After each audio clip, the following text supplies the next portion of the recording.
Selamat pagi Bapak Ibu yang dikasihi oleh Tuhan. Bagaimana keadaan kita pada pagi hari ini?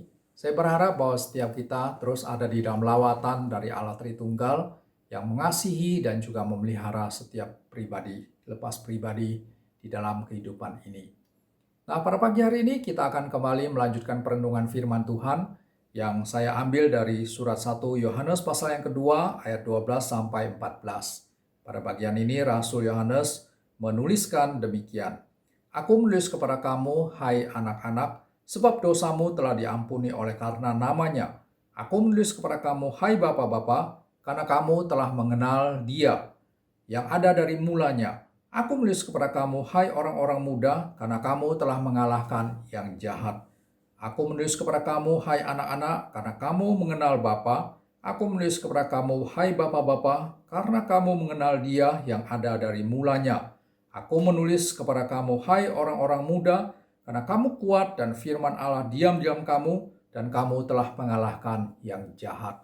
Nah, Bapak Ibu yang dikasihi oleh Tuhan, dari pembacaan 3 ayat ini, maka kita mendapatkan satu kesan yang begitu luar biasa dari Rasul Yohanes, di mana dia di dalam surat penggembalaannya menuliskan kepada 3 kelompok orang yang berdasarkan kategori usia. Yang pertama adalah kepada anak-anak, yaitu dengan berita tentang pengampunan dosa. Lalu yang kedua kepada bapak-bapak dengan berita tentang pengenalan akan Allah. Dan yang ketiga kepada kaum muda atau anak muda dengan berita mengenai kekuatan dari firman Tuhan yang mengalahkan sesuatu yang jahat di dalam dunia ini. Nah, di sini apa yang bisa kita pelajari Bapak Ibu yang dikasihi oleh Tuhan? Di sini kita mendapatkan satu gambaran bahwa firman Tuhan yang dituliskan oleh Rasul Yohanes adalah sesuatu yang berbicara, sesuatu yang relevan dengan kehidupan setiap jemaat Tuhan, baik dari anak-anak maupun dari kelompok usia bapak-bapak, maupun kepada orang yang masih tergolong atau terkategori sebagai anak-anak muda. Nah, di sini ada suatu hal yang sangat penting sekali kita perhatikan, yaitu bahwa firman Tuhan sebagai firman yang hidup, firman Tuhan sebagai kebenaran dari Allah yang bersifat kekal adanya, itu adalah suatu kebenaran yang tidak pernah tidak relevan dengan kehidupan kita. Berita mengenai pengampunan dosa, berita tentang pengenalan akan Allah yang benar, berita tentang kekuatan dari firman Tuhan, di mana dengan kekuatan dari firman Tuhan itu kita bisa mengalahkan hal-hal yang jahat, hal-hal yang bisa mengganggu perjalanan dan kehidupan dan pertumbuhan iman kita. Itu adalah suatu hal yang pasti dan terus-menerus akan relevan dengan kehidupan kita sebagai orang percaya.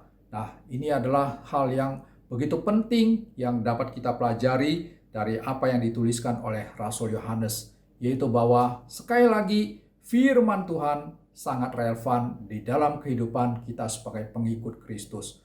Nah, kalau firman Tuhan adalah satu kebenaran yang begitu relevan, maka pertanyaan yang penting, pertanyaan yang harus menjadi sesuatu yang kita terus tanya tentang diri kita sendiri adalah, apakah relevansi itu bisa kita rasakan, bisa kita alami di dalam kehidupan kita yang mengaku menjadi orang Kristen, pengikut Kristus Yesus.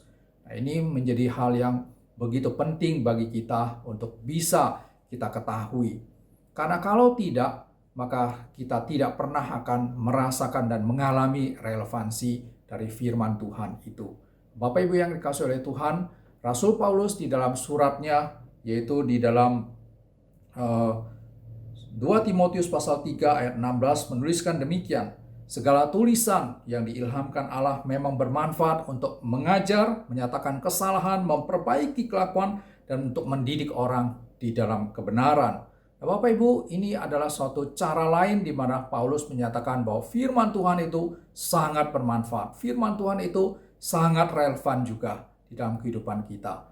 Nah, kalau Paulus dan juga Rasul Yohanes sudah dengan sangat eksplisit, sangat jelas menyatakan bahwa firman Tuhan pasti relevan dengan kehidupan kita. Bagi setiap kita, tidak tergantung daripada usia kita. Untuk semua golongan, dari muda, dari anak-anak, dari bapak-bapak, dari usiawan dan lain sebagainya, bahwa firman Tuhan itu pasti bisa berbicara, pasti bisa memberikan impact, pengaruh dalam kehidupan kita.